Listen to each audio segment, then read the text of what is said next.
कराची में शाहरा फैसल पर निजी होटल के करीब इमारत में आग लग गई है। शाहरा फैसल पर इमारत के 8वें फ्लोर पर वाक़े ऑफिस में आग लगी है। फायर ब्रिगेड की 2 गाड़ियां और स्नार्कल आग बुझाने में मसरूफ है। मनाजिर आप देख रहे हैं लॉ न्यूज़ की स्क्रीन पर। शाहरा फैसल के मनाजिर हैं जहां कराची में शाहरा फैसल पर निजी होटल के करीब इमारत में आग लग गई है। शाहरा फैसल पर इमारत के 8वें फ्लोर पर वाक़े ऑफिस में ये आग लगने का वाक़या पेश आया है। फायर ब्रिगेड की 2 गाड़ियां और स्नार्कल आग बुझाने में मसरूफ है।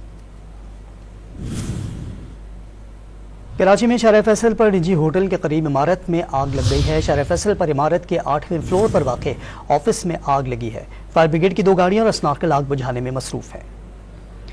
मनाजिर आप देख रहे हैं लॉ न्यूज़ की स्क्रीन पर। शाहरा फैसल के मनाजिर हैं जहां कराची में शाहरा फैसल पर निजी होटल के करीब इमारत में आग लग गई है। शाहरा फैसल पर इमारत के 8वें फ्लोर पर वाक़े ऑफिस में ये आग लगने का वाक़या पेश आया है। फायर ब्रिगेड की 2 गाड़ियां और स्नार्कल आग बुझाने में मसरूफ है।